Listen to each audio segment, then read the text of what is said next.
रमेश चलते चलते एक जंगल से गुजरता है।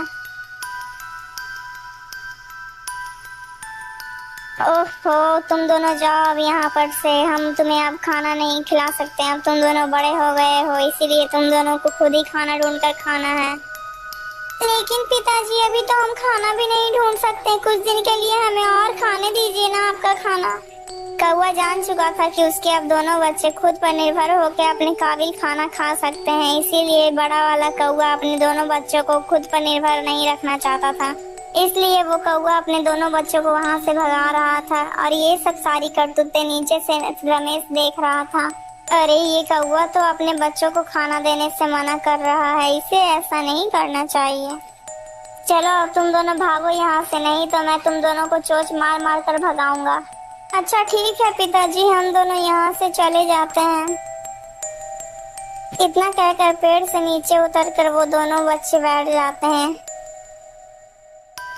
अरे बच्चों, तुम परेशान मत हो, मैं तुम्हें अपना खाना दे देता हूँ। इतना कहकर रमेश अपने पोटली से 2 रोटियां निकालकर उन दोनों के सामने रख देता है। हे नेक दिल इंसान, हम तुम्हारा ये एहसान कभी नहीं भूलेंगे। इतना सुनकर रमेश आगे बढ़ता है, तभी अचानक से काले बादल छा जाते हैं और जोर जोर से हवाएं चलने लगती हैं। अरे ये क्या, अचानक से इतने काले बादल कहाँ से आ गए? और अब मुझे लगता है बहुत जोर की बारिश भी आने वाली है। मैं ऐसा करता हूँ कि कोई जल्दी से सुरक्षित स्थान ढूंढ कर वहीं पर छिप जाता हूँ।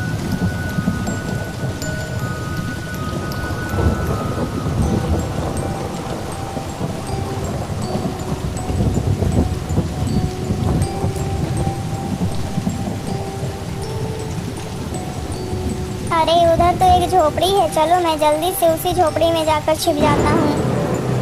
रमेश जल्दी से उसी झोपड़ी में जाकर छिप जाता है।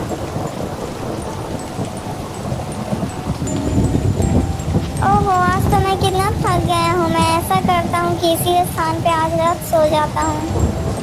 इतना कहकर वो जमीन पर लेट जाता है और वो सो जाता है। अरे भैया, जिस भले आदमी ने हमें खाना खिलाया था वो कालिया के झोपड़ी के पास गया है। अगर कालिया आ गया तो वो उस भले व्यक्ति को चोट पहुंचा सकता है। हमें जल्दी से उस झोपड़ी के पास चलना चाहिए। इतना कहकर वो दोनों उस झोपड़ी के लिए निकल पड़ते हैं। वह झोपड़ी एक सर्प की थी।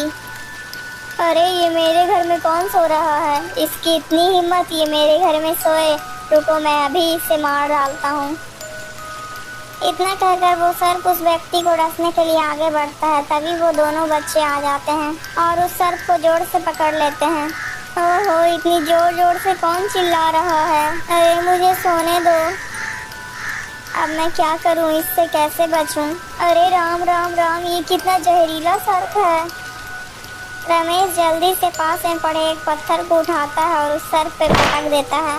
पत्थर सर्प पे गिरने से सर्प मर जाता है। अरे बच्चों, तुम्हारा बहुत बहुत धन्यवाद। अगर आज तुम दोनों नहीं होते तो मैं इस सर्प के हाथों मारा जाता।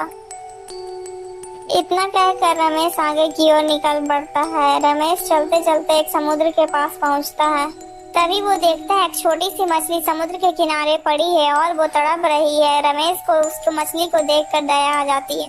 अरे राम राम राम, ये मछली तो समुद्र की लहरों की वजह से ये तो बाहर आ गई। चलो इसे वापस फिर से पानी में छोड़ देता हूँ। रमेश तुरंत ही उस मछली को उठाता है और पानी में छोड़ देता है।